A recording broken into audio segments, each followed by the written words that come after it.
تیسری دلیل حدیث ہے، حضرت ابو ہریرہ رضی اللہ تعالیٰ عنہ سے مروی ہے کہ رسول اللہ صلی اللہ علیہ وسلم نے ارشاد فرمایا لا تزوج المرأة المرأة ولا تزوج المرأة نفسها فإن الزانية هي التي تزوج نفسها۔ ابن ماجہ کی روایت ہے اور دار قطنی اور امام بہقی نے بھی اس کو نقل کیا ہے۔ حضرت ابو ہریرہ رضی اللہ تعالیٰ عنہ سے روایت ہے کہ رسول اللہ صلی اللہ علیہ وسلم نے ارشاد فرمایا کہ عورت کا نکاح نہ کرائے اور نہ ہی عورت اپنا نکاح خود کرائے، اس لیے کہ زانیہ ہے وہ عورت جو اپنا نکاح خود کراتی ہے۔ یہ روایت ابن ماجہ کی ہے۔ اس روایت کے بارے میں یہ روایت بھی صریح ہے اس بات پر کہ بھئی عورت اپنا نکاح خود نہیں کرا سکتی اور کسی اور عورت کا بھی نکاح نہیں کرا سکتی، اور اس عورت کو زانیہ قرار دیا گیا ہے جو اپنا نکاح خود سے کرا لیتی ہے۔ تو اس میں پہلی بات تو یہ ذہن میں رکھیے کہ اس حدیث کی صحت اور ضعف میں اختلاف ہے۔ بعض حضرات نے اس حدیث کو صحیح کہا ہے، بعض حضرات نے اس حدیث کو ضعیف کہا ہے۔ میں اس کی ڈیٹیل میں جاؤں گا تو بات بہت زیادہ لمبی ہو جائے گی۔ یہ فرض کر لیتے ہیں کہ یہ حدیث بہرحال صحیح ہے، یہ ضعیف نہیں ہے، لیکن اس حدیث میں جو یہ دوسرا جملہ ہے فَإِنَّ الزَّانِيَةَ هِيَ الَّتِي تُزَوِّجُ نَفْسَهَا، وہ عورت جو اپنا نکاح خود کرا لے وہ زانیہ ہے، یہ والا جملہ بہرحال ضعیف ہے۔ اس کے لیے آپ دیکھیے علامہ ناصر الالبانی رحمہ اللہ تعالیٰ کی کتاب ہے ارواء الغلیل، اس میں حدیث نمبر 1841، اس میں انہوں نے یہ ثابت کیا ہے کہ حدیث کا یہ ٹکڑا یہ حدیث میں داخل نہیں ہے۔ اور جو پہلا ٹکڑا ہے لا تزوج المرأة المرأة ولا تزوج المرأة نفسها، کہ عورت اپنا نکاح خود نہ کرائے اور عورت کا نکاح بھی نہ کرائے، تو یہ بھی ضعیف ہے۔ ضعیف کا میرا مطلب ہے کہ یہ نبی کے الفاظ ہیں یا نہیں، اس میں اختلاف ہے محدثین کا۔ تو راجح قول یہ ہے علامہ ابن کثیر رحمہ اللہ تعالیٰ کی نظر میں کہ یہ ابو ہریرہ رضی اللہ تعالیٰ عنہ کا اپنا قول ہے جس کو بعض راویوں نے رسول اللہ صلی اللہ علیہ وسلم کی طرف منسوب کر دیا۔ بہرحال اس سے کوئی فرق نہیں پڑتا کہ حضرت ابو ہریرہ کے اپنے الفاظ ہیں یا رسول اللہ صلی اللہ علیہ وسلم کی حدیث ہے، تو اتنا ٹکڑا ہے کہ لا تزوج المرأة المرأة، عورت کا نکاح نہ کرائے اور نہ عورت اپنا نکاح خود کرائے۔ تو یہ حدیث کو اگر نبی صلی اللہ علیہ وسلم کے الفاظ بھی مان لیا جائے تو اس حدیث کا مفہوم دوسری حدیث کی روشنی میں جو میں انشاءاللہ آپ کے سامنے بیان کروں گا، پہلے میں ان حضرات کے دلائل بیان کر رہا ہوں جو کہتے ہیں کہ ولی کی اجازت کے بغیر نکاح نہیں ہوتا، تو ان کی روایات وہ کن احادیث سے استدلال کرتے ہیں۔ بعد میں جب میں انشاءاللہ وہ مضبوط احادیث پیش کروں گا جن سے پتہ چلتا ہے کہ عورت ولی کی اجازت کے بغیر نکاح کر سکتی ہے، تو ان احادیث کی روشنی میں اس حدیث کا جو مفہوم بیان کیا گیا ہے فقہائے حنفیہ کی طرف سے، وہ مفہوم یہ ہے کہ یہ چیز ناپسندیدہ سمجھی گئی ہے اسلام میں کہ عورت اپنا نکاح خود کرائے، یہ کیونکہ جب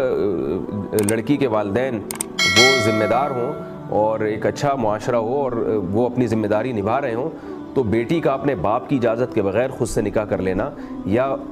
بہن کا اپنے بھائی کی اجازت کے بغیر خود سے نکاح کر لینا یہ ایک معیوب حرکت ہے۔ تو اس کو فقہائے حنفیہ بھی تسلیم کرتے ہیں کہ بلا ضرورت بیٹی کا اپنے باپ کی اجازت کے بغیر اور بہن کا اپنے بھائی کی اجازت کے بغیر نکاح کرنا یہ یقیناً ایک معیوب حرکت ہے اور اس کو برا سمجھا گیا ہے، اور یہ یعنی اگر وہ اپنی ذمہ داریاں پوری کر رہے ہیں تو یہ ایک معیوب حرکت ہونے میں بہرحال کوئی اختلاف نہیں ہے، لیکن اس کا یہ ثابت نہیں ہوتا کہ اگر وہ نکاح کر لے گی تو وہ نکاح کا لدم ہوگا، اس کا اس حدیث میں کوئی تذکرہ نہیں ہے۔ دوسری بات یہ کہ یہ جو الفاظ ہیں کہ وہ عورت جو خود سے نکاح کر لے وہ زانیہ ہے، تو ان الفاظ کو بھی اگر صحیح مان لیا جائے تو پھر اس کا مطلب یہ نہیں ہوگا کہ وہ نکاح کا لدم ہے، بلکہ یہ کہ ایک بری حرکت ہے۔ احادیث میں ایسا ہوتا ہے کہ آپ صلی اللہ علیہ وسلم نے ایک برے عمل کو مبالغتاً ایسی چیز سے تعبیر کیا ہے کہ لوگ اس سے بچیں، یعنی وہ حدیث اپنی حقیقت پر معمول نہیں ہوتی، کیونکہ معیوب حرکت ہے تو یہ گویا فاحشہ عورتوں کا کام ہے، یہ مفہوم ہوگا۔ لیکن میری نظر میں اس حدیث کا جو صحیح مفہوم ہے، اگر اس حدیث کو صحیح مان لیا جائے تو وہ مفہوم ہے جو عبداللہ ابن عباس رضی اللہ تعالیٰ عنہ سے منقول ہے۔ عبداللہ ابن عباس رضی اللہ تعالیٰ عنہ فرماتے ہیں ان البغایا اللائی ینکحن انفسہن بغیر بینۃ، مصنف ابن ابی شیبہ کی حدیث ہے، حدیث نمبر 16216۔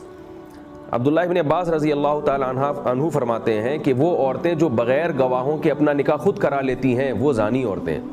تو اس سے پتہ چلتا ہے کہ یہ جو حدیث میں الفاظ ہیں کہ وہ عورت جو اپنا نکاح خود کرتی ہے زانی ہے، اس سے مراد وہ عورت ہے جو چھپ کے نکاح کر رہی ہو بغیر گواہوں کے۔ بعض دفعہ عورت اپنے آپ کو کسی کے سامنے پیش کرتی ہے اور ایک سرسری طور پر ایجاب قبول بھی ہو جاتا ہے اور کوئی گواہ نہیں ہوتا کیونکہ ولی سے چھپ کے نکاح کر رہی ہوتی ہے، تو اس سے وہ عورتیں مراد ہیں کہ جو اپنا نکاح خود سے کر لیتی ہیں بغیر گواہوں کے، یعنی سرًا نکاح کرتی ہیں، اس کو اس پر معمول کیا جائے گا۔ اور یہ تعویل حدیث میں کیوں کی جا رہی ہے میں نے بتایا، اس لیے کہ دوسری طرف کے دلائل بھی بہت زیادہ مضبوط ہیں جن سے پتہ چلتا ہے کہ عورت ولی کی اجازت کے بغیر نکاح کر سکتی ہے۔ امام ابو بکر جساس رحمہ اللہ تعالی جو بہت بڑے مفسر تھے، فقہ حنفی میں ان کا بہت نام ہے، انہوں نے اس حدیث کا جو مفہوم بیان کیا ہے وہ یہ بیان کیا ہے کہ عورت اپنا نکاح خود نہ کرے، یعنی نکاح کی مجلس میں حاضر ہو کر خود سے اپنا نکاح نہ کرے، کیونکہ اس میں بے پردگی ہے۔ عام طور پر مسلم معاشرے میں ایسا ہوتا ہے اور اب بھی ایسا ہو رہا ہے کہ لڑکی یا بہن جب نکاح کرنا چاہتی ہے تو وہ اپنی طرف سے کسی مرد کو وکیل بناتی ہے، اور یہ اس کی ضرورت اس لیے پیش آتی ہے کہ نکاح کی محفل عام طور پر مردوں کی محفل ہوتی ہے، کیونکہ حدیث میں آتا ہے نکاح مجمع میں کرو، تو مجمع عام طور پر مردوں ہی کا لگا کرتا ہے، مسجد میں جیسے کہ ایک روایت میں آتا ہے کہ مسجد میں نکاح کرو، اور فقہا نے لکھا ہے کہ جمعے کی نماز کے بعد نکاح کرو، تو یہ جو مجمع ہوتے ہیں یہ مردوں کے ہوتے ہیں۔ تو یہاں عورت کا خود آنا اور خود سے ایجاب و قبول کرنا یہ شرم و حیا کے تقاضوں کے خلاف ہے، تو اس لیے اس حدیث میں اس پر اتنی سخت وعید ہے کہ گویا کہ یہ فاحشہ عورت کا کام ہے کہ وہ اس طرح مردوں کی محفل میں جا کر خود سے ایجاب و قبول کرے۔ تو بہرحال اگر یہ روایت کو صحیح مان لیا جائے تو پھر اس کے میں یہ دو تعویلات ہوں گی۔ ایک تعویل تو یہ کہ یہ اس سے وہ عورت مراد ہے جو بغیر گواہوں کے نکاح کرے، اور میری نظر میں یہ تعویل زیادہ بہتر ہے۔ اور امام ابو بکر جساس رحمہ اللہ تعالی نے جو اس حدیث کی تعویل کی ہے وہ یہ تعویل کی ہے کہ وہ خود سے مردوں کی محفل میں جا کے بآواز بلند ایجاب و قبول کرے، یہ انہوں نے اس حدیث کا مفہوم بیان کیا ہے۔ اور میں نے بتایا مقصد حدیث کو رد کرنا نہیں ہے بلکہ ان احادیث پر عمل کرنا ہے جو سند کے لحاظ سے اس سے زیادہ مضبوط ہیں۔ تیسری حدیث جس سے استدلال کیا جاتا ہے وہ حضرت ابو موسیٰ اشعری رضی اللہ تعالی عنہ سے منقول ہے کہ رسول اللہ صلی اللہ علیہ وسلم نے ارشاد فرمایا لا نکاح الا بولی، آپ صلی اللہ علیہ وسلم نے فرمایا کہ نکاح نہیں ہے مگر ولی کی اجازت کے ساتھ۔ یہ بھی ایک مشہور حدیث ہے جو اس بات پر پیش کی جاتی ہے کہ بھئی دیکھو نبی صلی اللہ علیہ وسلم نے صاف لفظوں میں فرما دیا لا نکاح الا بولی، نکاح منعقد ہی نہیں ہوتا ولی کی اجازت کے بغیر۔ تو جمہور نے اس سے بھی استدلال کیا ہے کہ اس حدیث میں تو نکاح کی نفی کر دی گئی ہے، لہذا عورت کے لیے ولی کا ہونا ضروری ہے۔ اس حدیث کے جو فقہاء حنفیہ کی طرف سے جوابات دیے گئے ہیں، اور وہ جوابات کیوں دیے گئے ہیں بار بار میں بتا رہا ہوں، اس لیے کہ اس سے زیادہ صحیح حدیث موجود ہیں اور قرآنی آیات موجود ہیں جن سے پتہ چلتا ہے کہ عورت ولی کی اجازت کے بغیر نکاح کر سکتی ہے۔ تو مقصد فقہاء حنفیہ کا حدیث کو رد کرنا نہیں ہے بلکہ اس سے زیادہ صریح اور واضح حدیثوں پر عمل کرنا مقصد ہے۔ تو اس حدیث کا کیا جواب دیا گیا ہے؟ پہلی بات تو یہ ہے کہ یہ جو لفظ ولی ہے،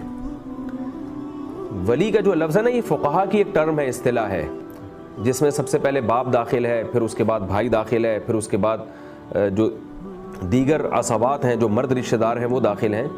حدیث میں جب ولی کا لفظ آئے گا تو ہم اصطلاح نہیں دیکھیں گے کہ فقہا کی اصطلاح کیا، ہم دیکھیں گے لغت میں ولی کسے کہتے ہیں۔ تو یاد رکھیے ڈکشنری میں عرب لغت میں ولی اس کو کہتے ہیں جو کسی بھی معاملے کا متولی ہوتا ہے، جیسے کہ مدرسے کا محتمم وہ مدرسے کا ولی ہے، نابالغ بچہ اس کے جو وصی ہے، باپ نے کسی کو نامزد کر دیا کہ یہ بچہ آپ کی کسٹڈی میں ہے، تو اس کی طرف سے اس نابالغ بچے کی طرف سے بیع و شراء کا جو ولی ہے وہ شخص ہے جس کو باپ نے نامزد کیا ہے۔ تو ولی اس کو کہتے ہیں کہ جو کسی بھی معاملے کا متولی ہوتا ہے، اور سب سے پہلے ولی انسان کی ذات ہوتی ہے، یعنی میں اپنا ولی ہوں۔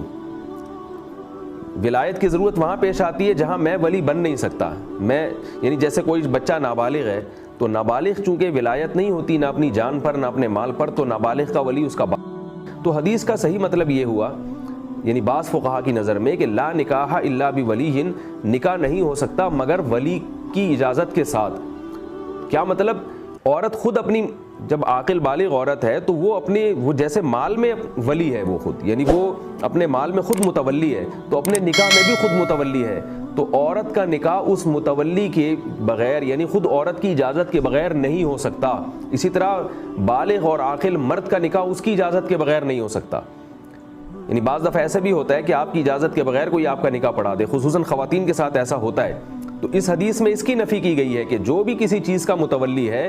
وہی اس کا مالک ہے، اس کی اجازت کے بغیر آپ اس کے مال میں بھی تصرف نہیں کر سکتے, اس کی جان میں بھی تصرف نہیں کر سکتے. تو صحیح مطلب کیا حدیث کا یہ ہوا بعض فقہا کی نظر میں کہ یہاں ولی کا لفظ یہاں ولی لغوی معنی میں ہے کہ جو بھی کسی چیز کا متولی ہے اس کا نکاح اس کی اجازت اور اس کی مرضی کے بغیر نہیں ہو سکتا.